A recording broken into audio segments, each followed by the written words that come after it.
ungratefulness. If you're ungrateful, there's actually the danger. So the danger of ungratefulness. But before that, can we just bow our head and let's just pray. Let's ask the Holy Spirit to be the one to teach us today. Heavenly Father, we acknowledge your presence, Lord, today, and we worship your name. We worship Jesus. We declare him Lord. Jesus is Lord over our lives. And today, we submit to you to be our teacher today.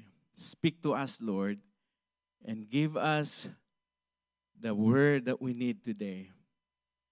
Lord, I confess my total dependence upon you, and I just ask that you override my preparations. Lord, deliver your timely message to each one. Bless us today. In Jesus' name I pray. Amen and amen. Praise God.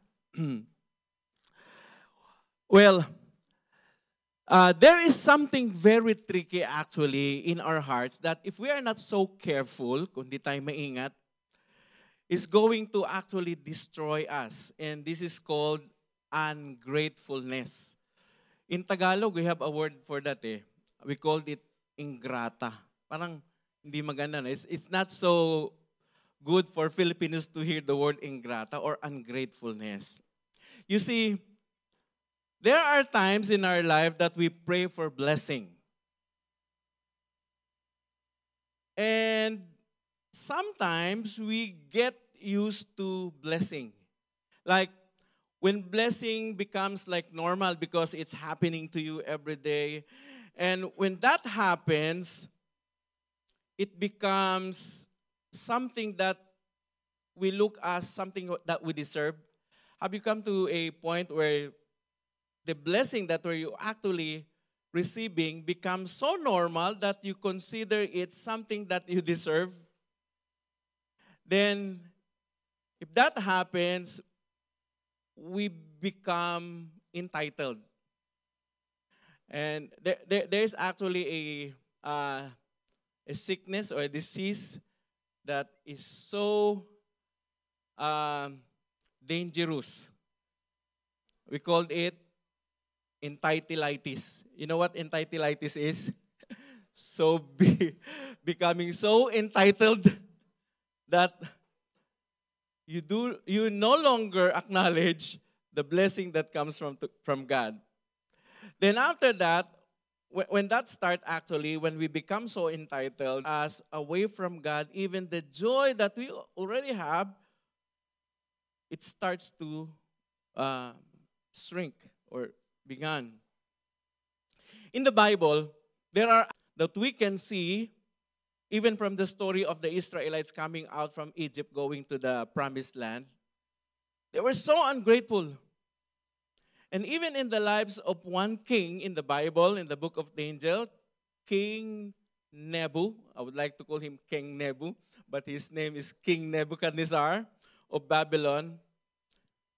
He started actually as a powerful, successful king, but eventually he started to be ungrateful. And as I can see, as I study actually ungratefulness, even from the time of Moses, ungratefulness actually is it's actually a condition of the heart, spiritual condition that if we're not so aware, it can lead us actually to harden our hearts and even blind our eyes to seeing the blessing of God. And so therefore, it becomes a door, ungratefulness becomes a door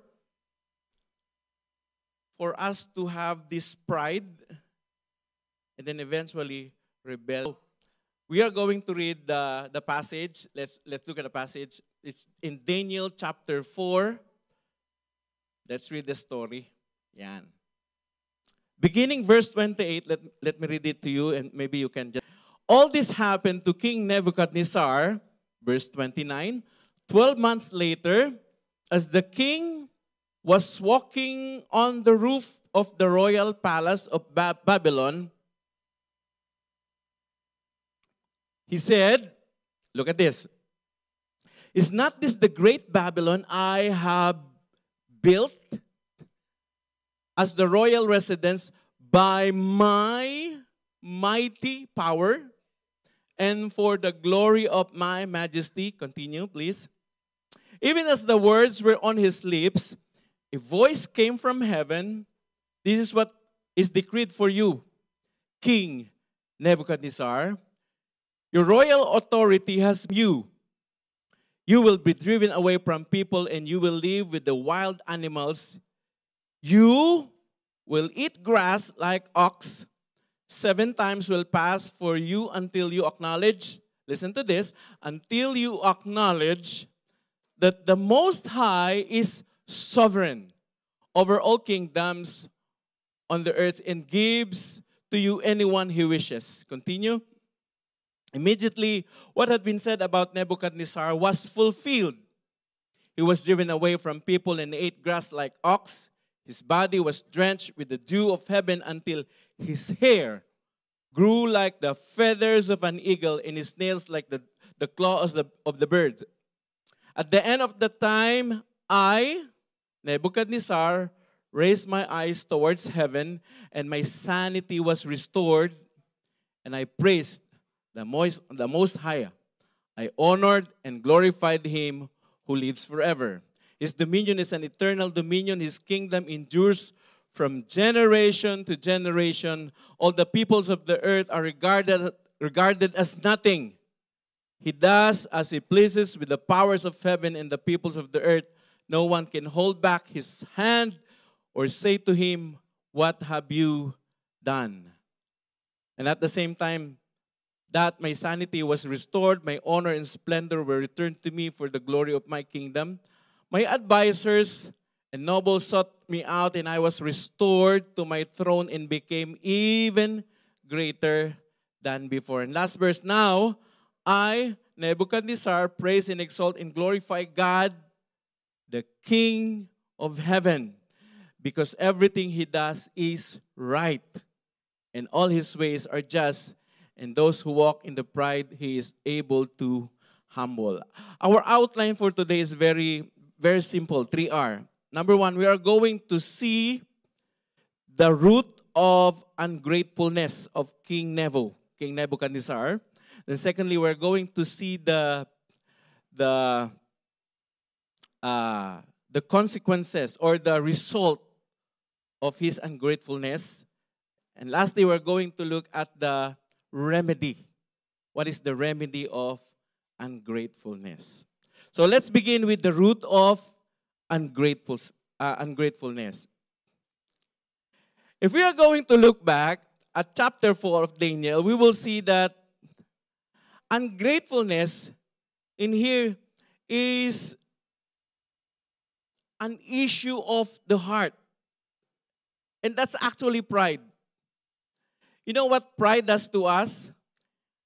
Pride actually slowly shifts our focus from God to ourselves. And that's actually what happened to King Nebu. Look at the verse 30. The next verse. In here you will see when King Nebuchadnezzar, with all of his splendor and beauty and riches and everything, he was actually walking at the top of his palace. I mean, yeah, you will see him walking and speaking to himself. And as you can see, while he was like trying to look at all the accomplishment and riches that he has, he started saying this. Look at this. He said, oh, you see, this is my accomplishment. Is not this the great Babylon that, look at this, I have built by my mighty power, and for what? For my glory. That is exactly what Nebuchadnezzar telling himself. And you can just see the pride in his heart. You see that one statement, it's like, when I'm going to uh, credited.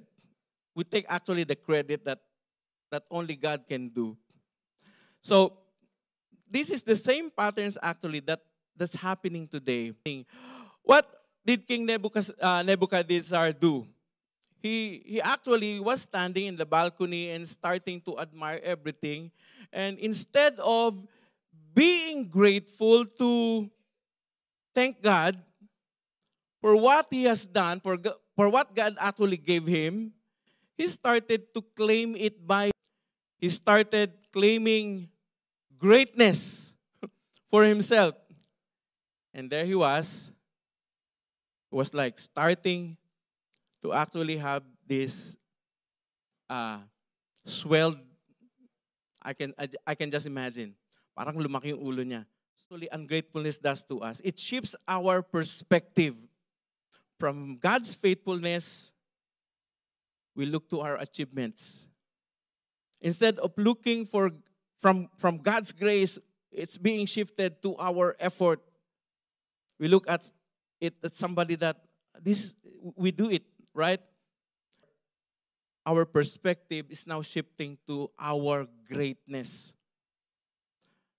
You see, when our eyes is on ourselves, grant them. Can you be grateful, but you are actually addressing your gratefulness to the wrong person?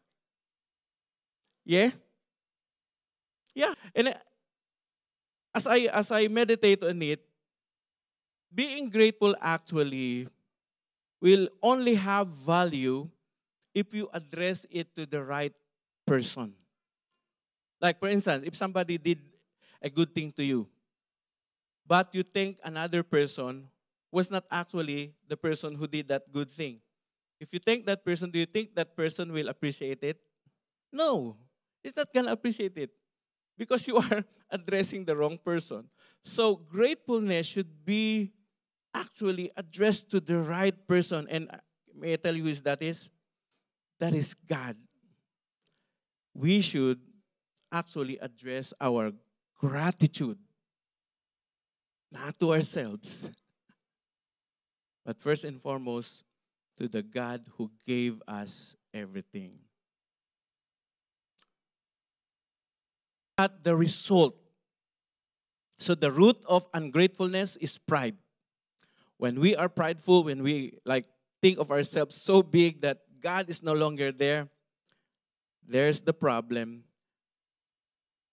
And what is the result of pride?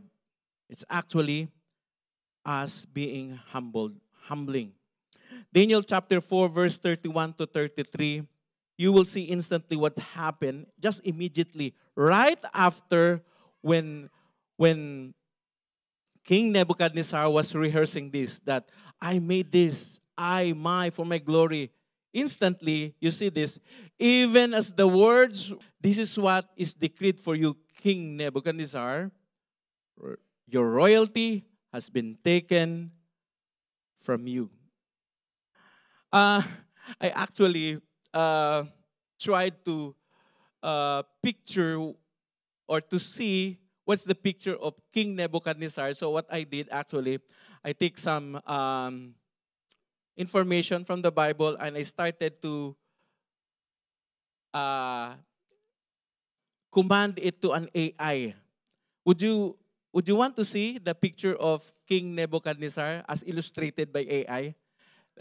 Let me show you. This was actually the picture when he was like on his splendor. Something like that. You can see, wow, so majestic, right?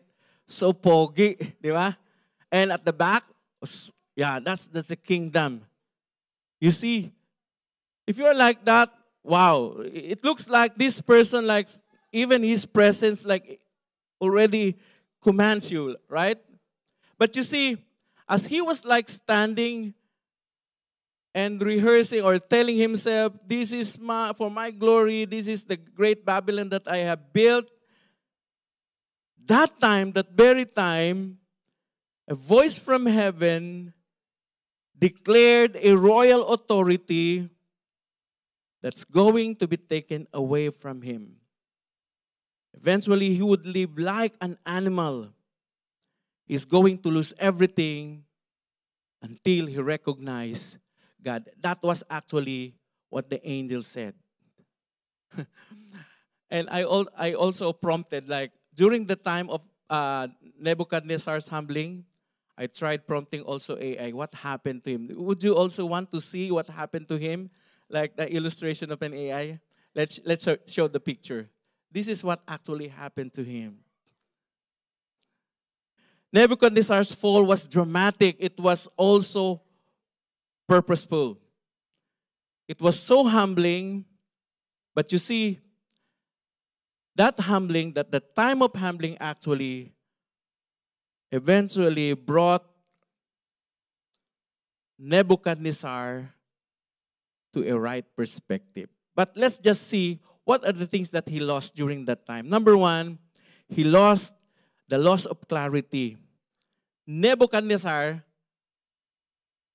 literally became insane. He lost his sanity. He no longer thought clearly, or even so, reality correct. Our minds are clouded. When we are ungrateful, when we do not look at God as the giver of our blessing, our mind becomes clouded. Our spiritual vision becomes so blurred. And when we stop thanking God, we stop actually seeing God as He is. We misinterpreted blessing as a personal achievement. And we misjudge situations because pride is actually the one blinds us. Number two, the loss of favor. What happened to Nebuchadnezzar? His royal authority has been taken from him. And how long? For 7 times. The Bible actually said 7 times. So that long. During the time actually, not only the royal authority was taken from him, but also, now I understand. All the things that I have comes from you. And without you, parang kanta lang ni Jan Jan, I'm nothing without you. That is what actually King Nebuchadnezzar said, Lord, I'm nothing without you. He started to lift his eye towards heaven. He said, Lord, I surrender my life to you. God, I need you. God, I want you to save me and even save myself from being so proud, so arrogant. Every restoration begins exactly the same way. So what are the things that you and I need to do in order for us to get restored? Number one, you have to recognize that God is supreme authority. Meaning to say, siya dapat ang nasusunod sa atin. He should be the person, he should be the one that's actually obeyed and followed into our lives. The first word that comes from the mouth of Nebuchadnezzar, look at this, when he was restored, he said, when he was restored, you will never see Nebuchadnezzar giving excuses, nor trying to justify himself. No. Look at this. Verse 34. Sabi dyan, then, what did he do? I praise God. Listen, worship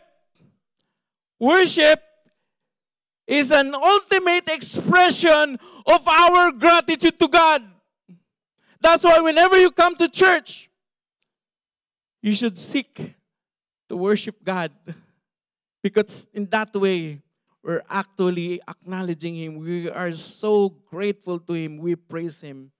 I wonder how many of you came here to really worship God. When we sing songs to God, when we listen to His Word, do you worship God? King Nebuchadnezzar, and then I praised the Most High, and I honored and glorified Him who lives forever. Pride has made him believe that he was in control.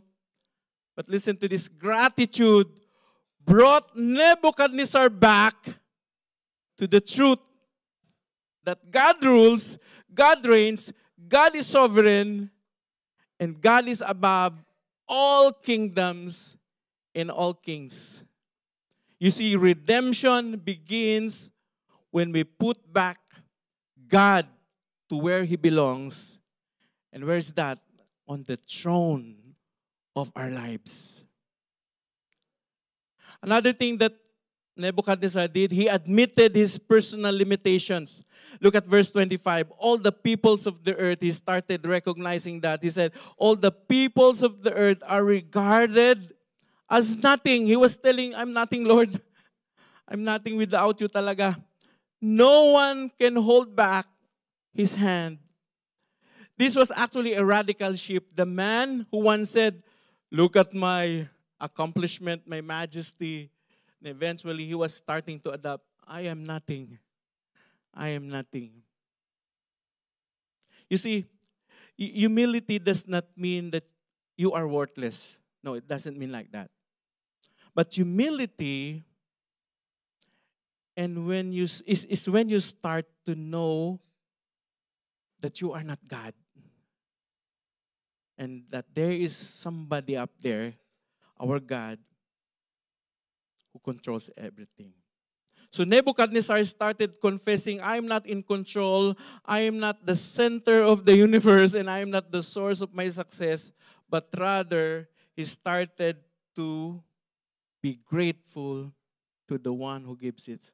This is where gratitude grows. Listen to this. Gratitude, when we realize we are dependent on for God for everything. That is where. Number 3, Nebuchadnezzar started honoring and acknowledging God's mercy. Think about this. After all his pride, God should have, prideful. He was actually doing the things that he wants to do. And after all of this pride, actually God can just say, okay, I can just leave you with your broken state. God could have taken actually the kingdom of Nebuchadnezzar permanently. And he could have another ruler. He has done actually those things in Israel. But you see, he did not do that. Instead, God restored him. Maybe you will ask why. I have 2 reasons. Because God's heart, listen to this, because God's heart is always on the side of prayer. God disciplines us to bring us back to Him, not push us away. And you see, God's mercy triumphs over than He is able to humble. Nebuchadnezzar started realizing, you see, God is just. What happened to me is just. And he was so grateful. Number 4, he started actually to came back with a heart of gratitude. And said, now I, Nebuchadnezzar, look at the verse, praise, exalt, and glorify God in heaven. This is now happening actually in a full circle. Listen to this. The king who once praised himself, now start praising God. Diba? Dati, sarili niya yung inaano niya. He was actually so much taking the credit. Now, the ruler who once claimed credit now gives, he is being restored. His heart was restored. And look at what happened next. Sabi doon, next slide. Actually, you will read that. It says, then my honor and splendor, what happened when he started acknowledging God? Sabi niya, it says, my honor and splendor returned to me. And what happened? I became what? Lesser? Is that what the Bible says? No, it said, I became greater. Greater than before. Nakasulat ba yun dyan? Can you, is that in the, okay. Well, you'll be able to read that in the next verses. So, here's what happened. Gratitude restores what pride destroys. Where pride tears down, gratitude builds up.